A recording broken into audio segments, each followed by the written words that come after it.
Assalamu alaikum everyone. If I may request people to please be seated so we can start because we are already running short on time. All right. Thank you. Assalamu alaikum everyone. Good to be here. Talking about the role of HR in customer experience excellence. In VUCA times, and we were just discussing how many of us have heard the term VUCA before coming into this session. And of course, not everyone. So VUCA is volatility, uncertainty, complexity, ambiguity.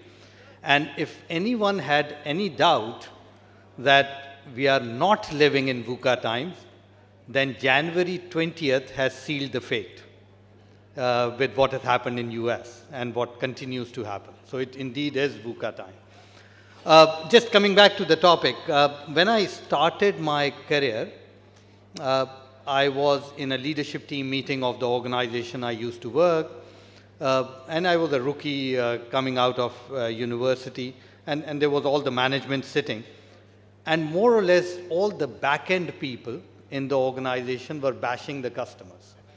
And they were saying, because the customers are unfair, customers are unreasonable, we have a lot of issues from the customers, they don't listen to us, and all the complaints. And my boss more or less stood up, and he said, ladies and gentlemen, why don't we make a decision? Since we have so many problems from the customer, why don't we make a decision? Let's decide we will not have a customer. And hence, we will not have any problems because it seems all the problems are coming from the customer, except for one. None of us will be here. So, ladies and gentlemen, the reasons for existence of business is customer. The reason for existence of customers in a business is people. And the gateway to having engaged, motivated, enabled, empowered employees is human resource or HR setup in the organization. So hence, nobody can take away the importance of HR in the context of what they bring to the business or what they should bring to the business. Whether they do or not is something we will debate. So in the next 30 minutes or so, we have two esteemed panelists, Mr. Irfan, President of Meezan Bank, Mr. Ali Ansari with Alfalah Securities, and both CEOs of eminence in the country, to talk about the role of HR towards achieving customer delight or towards contributing to significant customer experience. And I would like, as we go into the intro with these two esteemed panelists, I would like them to address how the role of HR has evolved in the context of Pakistan, how the role of HR has evolved from yesteryear, where we used to have personnel management, then personnel management, then human resource management, and has HR really geared itself up to be ready to become a strategic function rather than a support or a operational function only, and their experiences in the context of Pakistan. The second aspect I want them to touch upon is the management ready to accept HR as a strategic function rather than a support function? Is it a nice to have function in the organization, or is it a function which organization must not, should not, cannot live without? And those are, if we can have a couple of comments on both aspects, as whether HR as a function has evolved and whether management is ready to accept them as a strategic function and integrated function. So I would like to start off with Irfan sir, if you can just give your intro, and then we'll go into question and answers later. Thank you. Right. Bismillahirrahmanirrahim. Assalamu alaikum. I think obviously, like Veqar said, that HR has evolved from a payroll processing department into something very fancy, and with apology to a lot of HR managers, I feel that HR department is really what you make of it. If you really put a brand that HR is your business partner, and they would actually devise strategies in order to do customer engagement or get better people or whatever. So in that garb, sometimes all it means is that you increase the expenditure level and not achieve much. So, you know, any function which becomes excess baggage to the organization will not be appreciated. So the HR managers have to also understand that at the end of the day, like Veqar said, that customers are obviously necessary for each and every business. I mean, if this hotel doesn't have customers, then there's no business. But at the same time, this hotel cannot say that, you know, I need this customer at any cost. You know, you charge half the price and go in a loss, then obviously the hotel won't be there. So you need the customers and you need the business as well. So in my own view, sometimes the HR managers overlook this function. So, you know, HR is normally akin to training and development as well. So, you know, we've started this word of calling training as an investment, which it is an investment. But if you put all the unnecessary training and say that this is an investment which you're going to get results of, then obviously anybody will question as a manager that would this investment give you the desired rate of return. So if it is not a good investment, then you don't do that investment, whether it's a training or any opportunity. But coming to what HR managers can do in order to, you know, have a sync with the common objectives of the organization in terms of customer excellence, obviously the whole game starts with recruitment process. You know, you get the right people for the right job. Jaffer Saab is sitting there as a very senior colleague from Exxon, where I worked for 1 year. I only lasted 1 year, by the way. So, you know, when they were interviewing, that was my first job, you know, very young at that time. So the interview process in Exxon, they used to say that anybody who they employ, even a fresh graduate out of IBA, you know, they would want to see whether he possessed the ability to become a CEO or not. And I used to always wonder that, you know, it's all buzzwords, you know, these guys with gray hair, they talk about fancy things just to make themselves feel important and look nice. But subsequently I realized that, you know, if you employ somebody who's a dumb person, you know, you'd have to take him to the ladder. I mean, he can't do the same work for 10 years. So in a Meezan Bank context, you know, you employ somebody as a cashier. If he always stays as a cashier, he will become a bad cashier. If he's not promoted to the next level and to the next level and then manager and so on, he would have no aspiration for anything. So after 3 years, from a good cashier, he'll become a bad cashier. So you need to really see that how these people can grow. So the role of HR, I feel, should be to really see the alignment of the organization, that whoever they're hiring, whether it's a cashier or a middle manager position, how far he can go in that ladder and how he's going to progress in that ladder. Or, you know, because the customer expectations are rising. You know, I remember in my young days, I mean, getting a PTCL line was a 10-year business. Now, I just met a colleague from Telenor, and, you know, we were talking about this thing, and obviously, you know, the technology is changing so much that what you have today, tomorrow you want something better. And from today and tomorrow, I really mean today and tomorrow. तो वो चीज़ें ज़रा सी out of date होती है तो वैसे नहीं यार इस सप्लायर को छोड़े उसके पास चले जाएं तो the same customer starts moving. So the customer experience now, you know, is very important, and you always have to exceed the expectation. And I really feel that exceeding expectation, we should think of that word very in depth, that expectation level is rising a lot faster than we would imagine. I mean, it's rising faster than you can even think. तो आज उनको कुछ और चाहिए, कल उनको कुछ और चाहिए. You know, for example, taxis in Karachi were in a very bad shape. We used to say, यार taxi मिल गई, अल्लाह का शुक्र है. This Kareem came and raised that bar a little bit, right? Not a little bit, but a lot. Uber came, and then Kareem and Uber had a competition. हमें तो ना Kareem पता था, ना Uber पता था, वो एक पीली taxi ही मालूम थी ना. But now with that thing, who succeeds better, Uber or Kareem? It's really who provides that wow factor to them, because they have a choice on the iPhone. You know, you can just order either a Kareem or a Uber. Who gets the business is the experience side of it. So HR managers need to really hire people who've got that vision, whether it's at a cashier job or at a senior manager job. ये देखना होगा कि can they deliver that, you know, the last expected thing from them. तो shared aspiration बहुत ज़रूरी है. Cashier का भी वो एस्पिरेशन होना चाहिए जो एक ग्रुप हेड का एस्पिरेशन है बैंक में, और वो उस पर मुझे याद आता है प्रेसिडेंट कैनेडी की एक वो बहुत मशहूर कहावत है कि when he visited NASA he asked that lady who was a cleaner, you know, what is your job as a janitor? And she said, my job is to send the man to the moon. So, you know, the goals were aligned. And in order to do that, you know, she had to keep the bathrooms clean and whatever and whatever and whatever. तो हमारे यहाँ भी आप देखें, चाहे इस hotel में देखें, serving tea or washroom maintenance, if you don't find anything up to expectation, your level of barometer will go down. And if it goes down, you're going to look at alternatives. और जैसा अभी शुरू में वकार ने कहा कि you know, इस age of disruption में इतनी uncertainties हैं. I mean, to keep businesses on is a challenge for everybody. Banking is the same thing. I'm sure hotel is the same thing. Airline is the same thing. तो जहाँ भी हों वो आप जब तक कि excellence में ना जाए तो वो होता नहीं. तो HR really has to, HR managers have to play that role, that when they're recruiting, when they're making the test, make sure that the tests are aligned to the end in mind. वरना आपने test ले लिया कि भाई what is, you know, 1 + 1 = 2, ने कहा भी आ गया, hire कर लें उसको, तो your tests have to be aligned to what you really want these guys to perform.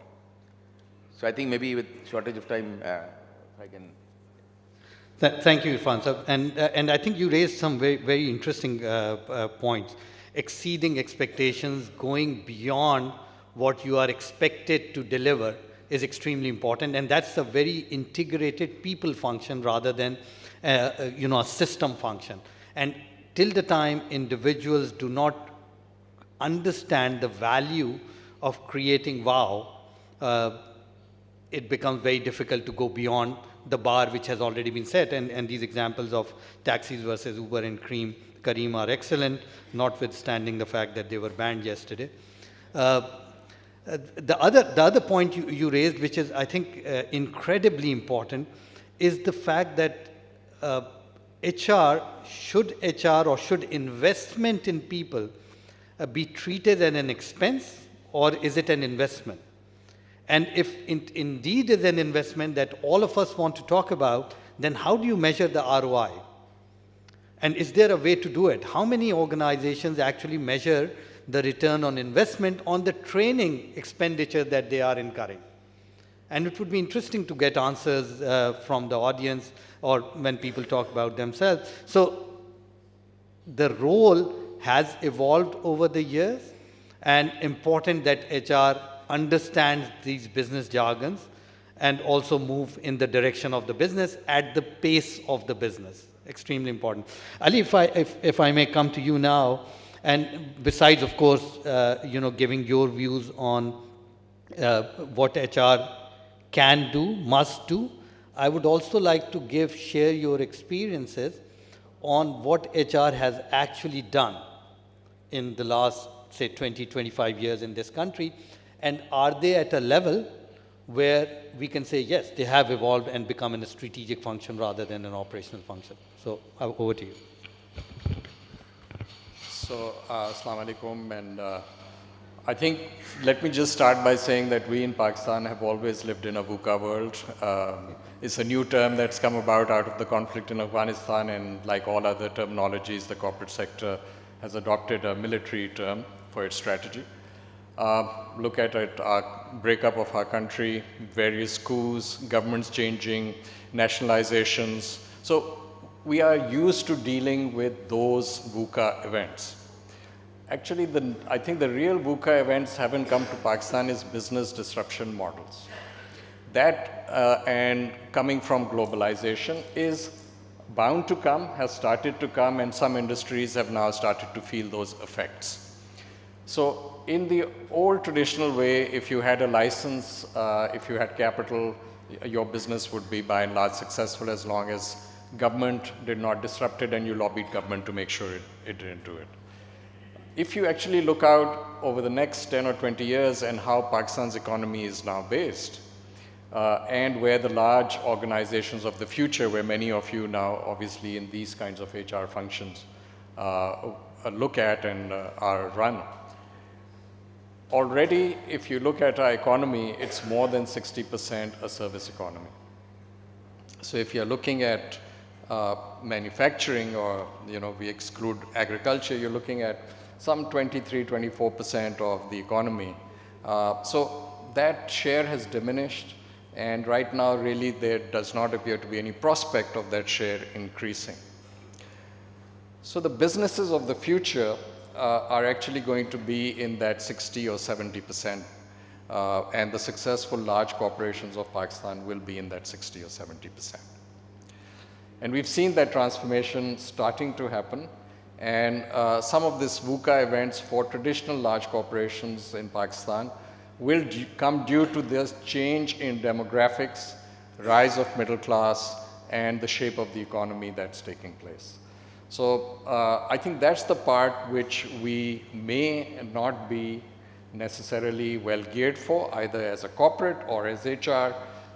So let's actually first start by looking at what has HR done so far. That was the question that was posed to me. So the HR function has evolved. It has managed many challenges. I think particularly the challenge that we face here has been a challenge for talent. And our biggest competitor has been the global market. So that's an element of globalization that has well and truly been around for the last 30 years or so. And for us, globalization is a one-way street, that we can very easily lose talent. Look at all the young people, MBAs and engineers which move abroad, particularly to the Middle East, and we've had waves to Canada, US, Australia, wherever else. And obviously, it is very difficult to attract talent into Pakistan, especially of a different nationality. So that's a one-way street. So a very major function of HR has been to attract that kind of talent, retain it against pay structures which are very different. And I think the overall HR function has done well, but let us understand that it has done well in a domestic concept in which we have been through a period of very anemic growth. So the competition for talent has been not huge, especially if you look that many of the prime employers, particularly the multinationals, are no longer here. So the choice available to the talent has been fairly limited, and really, if you look at it, you've had the banks, which are now predominantly domestic, and the telcos, and obviously one or two consumer companies, large ones which are around. This is where a large amount of talent has gone.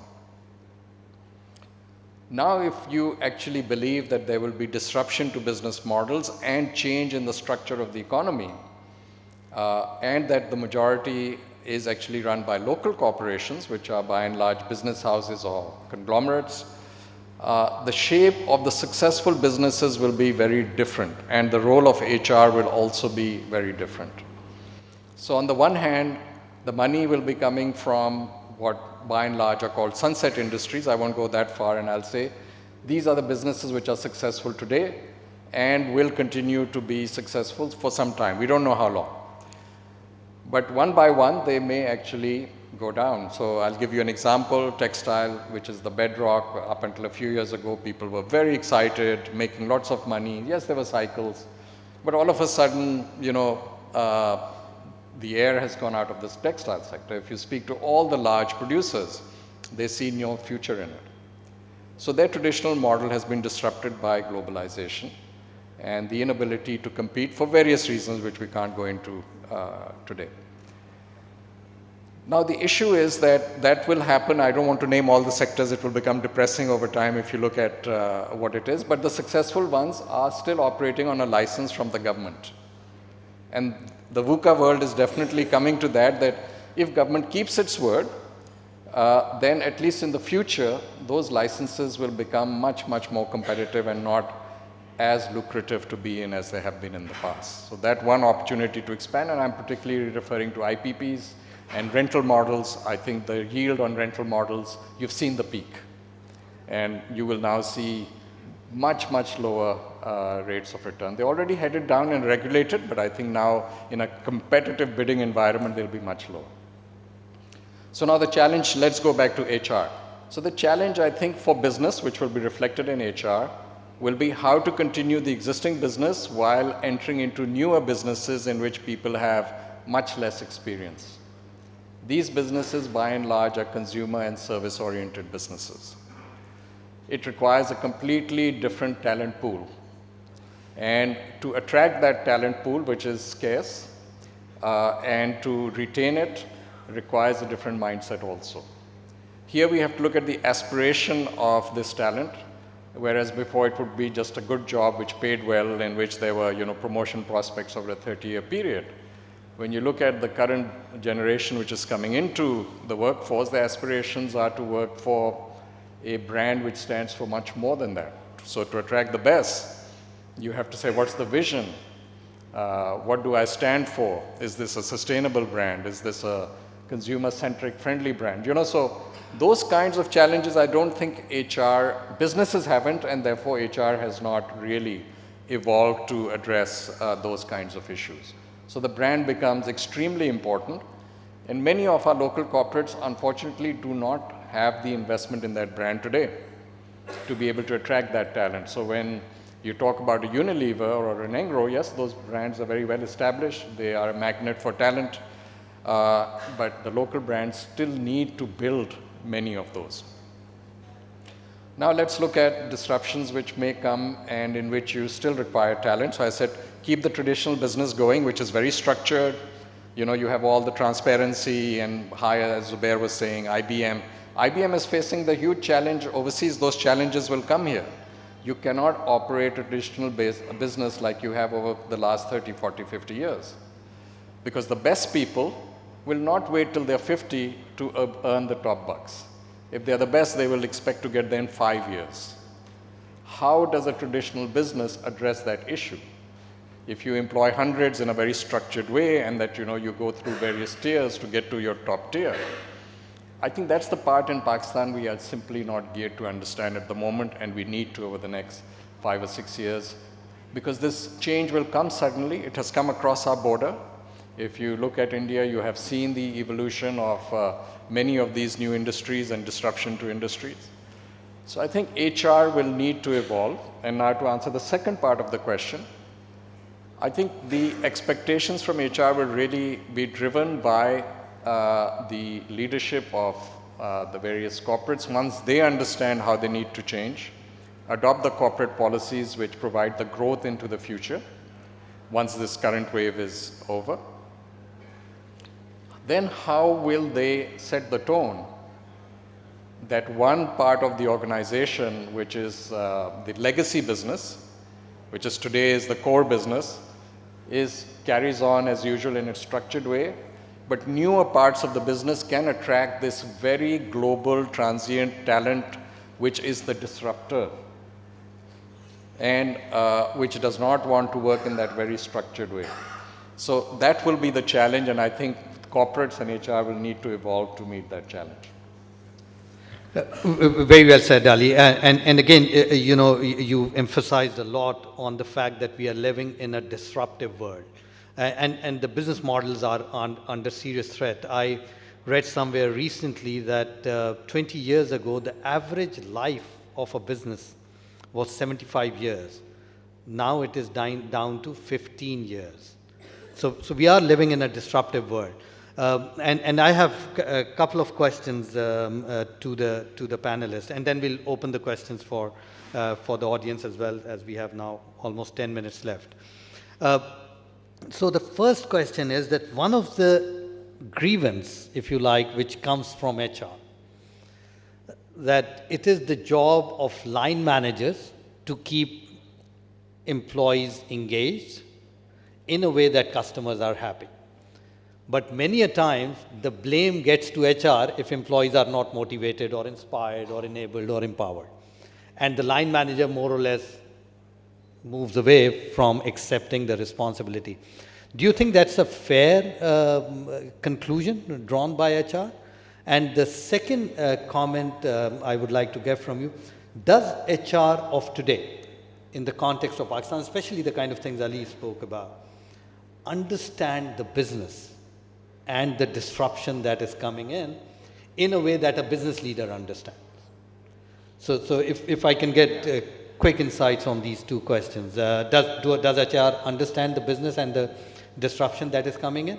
And is it a fair conclusion by HR that if employees are not engaged, criticize line managers, not me?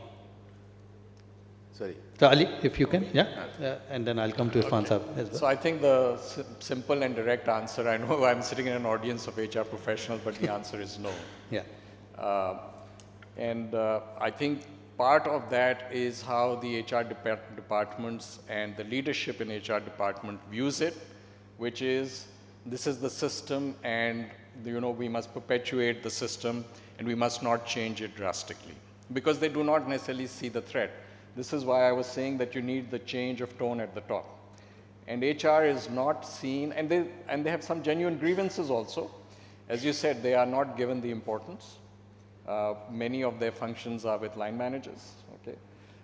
So actually, once the CEOs start to see themselves as the chief HR officer, only then you will see that that department will work in that manner.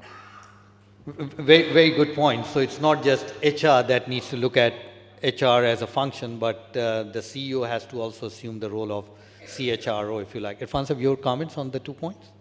I think Ali is right. The ownership obviously comes from the top, and HR would only go as far as they are allowed to go.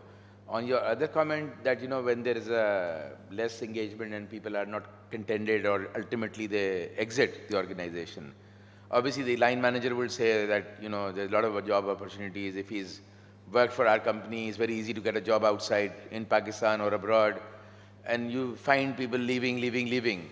So I think the best mechanism is really to do serious exit interviews. I mean meaningful exit interviews. Exit interviews just to put a tick on the box obviously doesn't achieve that. I mean those exit interviews doesn't have to be formal exit interviews, but it could be a friendly thing as to what's wrong, what has happened, and they'll open up. I mean, I found this in our organization. In some departments, people just won't leave because they are kept engaged. In some departments, they would leave. And वो जो एक बहुत मशहूर कहावत है ना, that people leave their managers, they don't leave their organization. And the level of discontent is not just the monetary discontent. It's a lot more than monetary disconnect. So I think हमारे यहाँ the number one item which is the easiest to address is the monetary discontent. The HR will say, well, if you pay peanuts, you'll get monkeys. If you don't pay well, they'll go somewhere else. So for me as a CEO, I can't buy that comment, because if I buy that comment, my cost of doing business would become twice as high, and then we would not be able to have the customers and not the bank. So, you need to have that balance.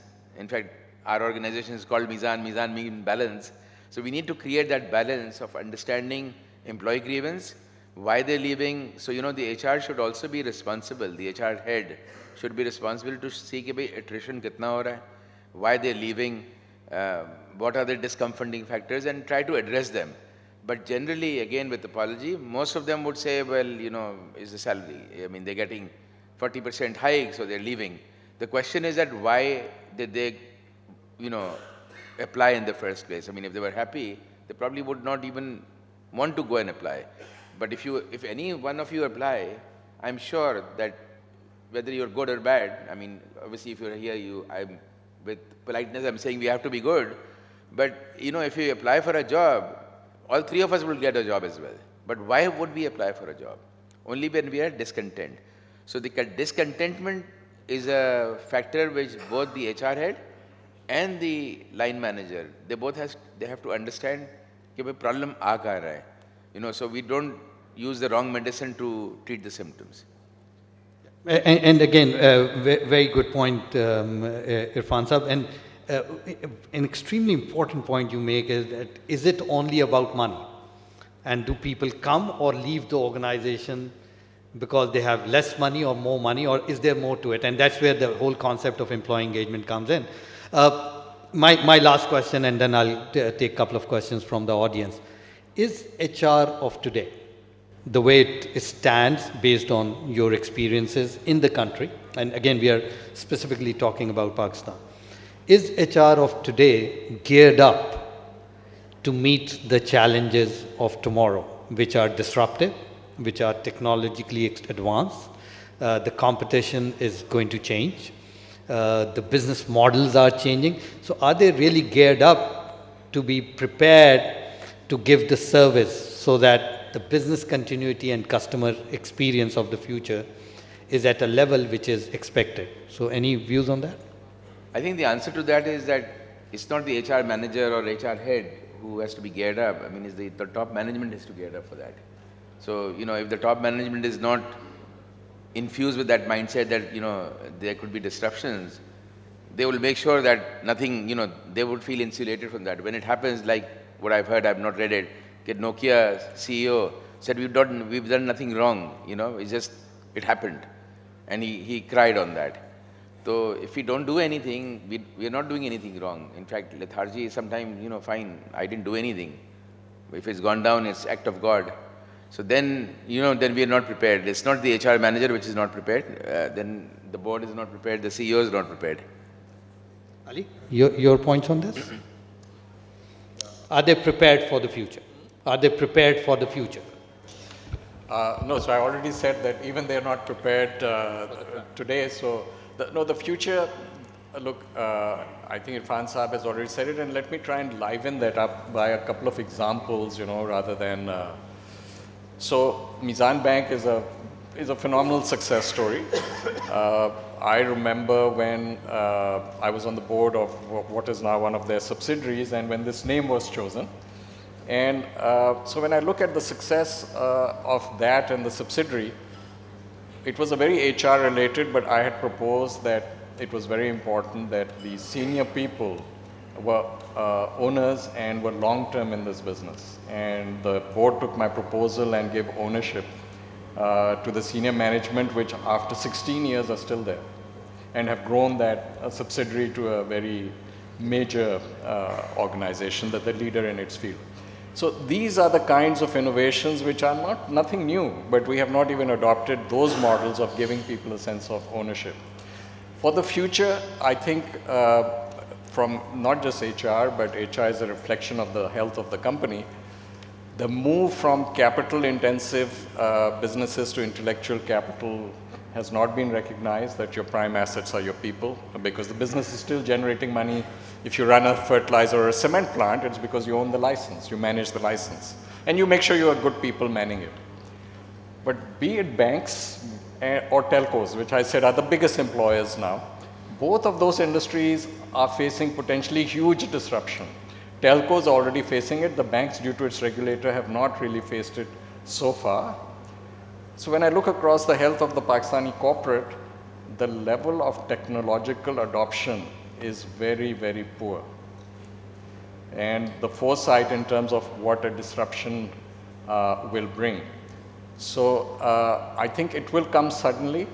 It's only the regulator which is preventing this kind of Kareem of banking and, of telcos and all of that from happening right now. As you move on from that, I think HR will need to really, really meet this challenge. I mean, just how many people do the HR departments here employ looking into the future? How many do they employ which are familiar with big data and analyzing trends? So you can be involved in that. How many are involved in looking at the future in which there is direct connectivity to the consumer through an app, right?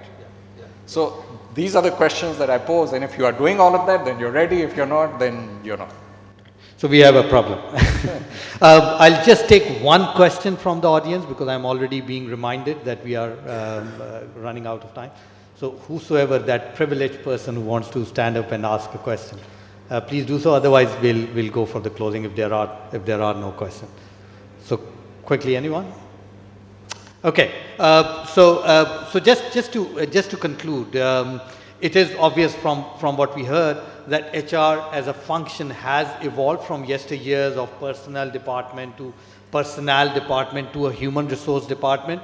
It has contributed towards talent acquisition, talent retention, as well as talent growth. But it is also very obvious that not just HR, possibly our business leaders as well, have not understood the impact of VUCA times. The customer experiences are changing. The customer experiences are becoming, by the way, global. You are no more judged, or the customer doesn't judge you anymore by the service you are being provided locally, but they've started judging you by the service that is available to them in a global world. And that's a huge change that has happened. and is happening in the world. And our HR of today, to be of real service and to make an impact of customer experience, has to cover a significant distance. And not to say the business doesn't need to as well, but HR has to cover a significant distance to be able to say, yes, we are ready to make an impact in the VUCA world. Thank you so very much. Thank you, everyone. Thank you. Thank you, panelists. I really appreciate it. Thank you, Mr. Veqar. I want to acknowledge and recognize the new president of Overseas Investor Chamber, Mr. Khalid Mansoor. And I want to invite him at this stage to present the plaques to our learned speakers. Mr. Khalid Mansoor is the CEO of HUBCO, and today is his first day as the president of Overseas Chamber.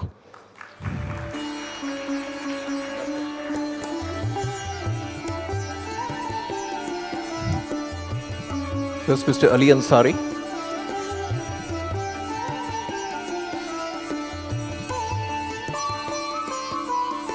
Mr. Irfan Siddiqui, the president of Meezan Bank Limited.